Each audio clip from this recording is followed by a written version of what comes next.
ఒకవైపున MRP rate కన్నా ఎక్కువ రేటుకు బెల్ట్ షాపులు ఇల్లీగల్ పర్మిట్ రూములలో అమ్ముతూ ఉన్నారు, కంటికి కనపడతా ఉంది. మరోవైపున ఇల్లిసిట్ స్పూరియస్ లిక్కరు విచ్చలవిడిగా తాగిస్తున్నారు, ప్రతి 4-5 బాటిల్లో ఒక బాటిల్. మరోవైపు ఈ ప్రైవేట్ మాఫియా లిక్కర్ షాపులు ఏదైతే ఇండెంట్ ప్లేస్ చేస్తారో వీళ్ళకి కావాల్సిన డిస్టరీలకు, వీళ్ళకి కావాల్సిన బ్రాండ్లు, వీళ్ళకి కావాల్సిన డిస్టరీలకు అవి మాత్రమే సప్లై, గవర్నమెంట్ డబ్బులు కట్టి వీళ్ళకి సప్లై చేస్తుంది. అది ఇంకొక స్కామ్.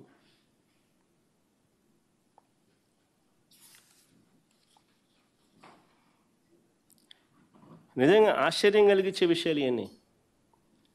మా జోగి రమేష్ మీద డైవర్ట్ చేస్తూ ఆరోపణలు చేశారు. మా జోగి రమేష్ 2 ఫోన్లు ఇలా చూపించినాడు. అయ్యా ఈ నా ఫోన్లో నుంచి నాకు ఆ జనార్దన్ రావు అనేవాడు ఎవడో తెలియదు. నా జీవితకాలంలో ఒకసారి ఇప్పుడు ఏదో సోషల్ మీడియాలో ఏదో ఒక ఫోటో తెలుగుదేశం వాళ్ళు సర్క్యులేట్ చేస్తున్నారు. 12 ఏళ్ల కిందట ఒక పెళ్లిలో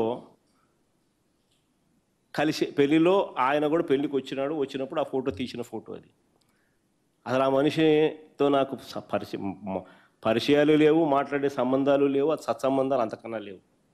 ఇదిగో నా ఫోన్లో అని చెప్పి జోగి రమేష్ చూపించినాడు. మరి జోగి రమేష్కు పరిచయమే లేని వ్యక్తితో చాట్స్ జరిగినట్టుగా ఫోను తప్పిపోయిన జనార్దన్ రావు, ఫోన్ పోయింది అని చెప్తా ఉన్న జనార్దన్ రావు ఫోన్లో నుంచి రిలీజ్ అవుతాయి ఆ చాట్స్. అంటే ఏ స్థాయిలోకి వీళ్ళు దిగజారిపోతూ ఉన్నారు చూడండి ఒకసారి.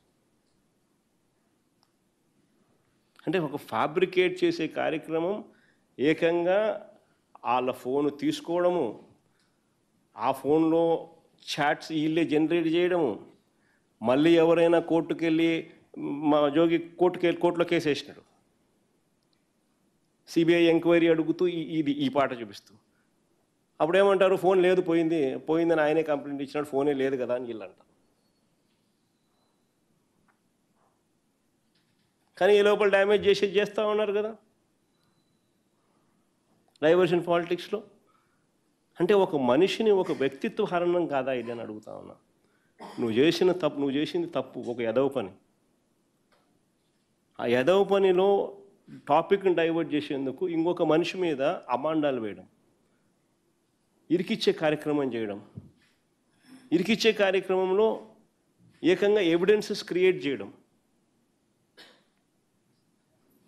అన్యాయం కాదా ఇదని అడుగుతా ఉన్నా.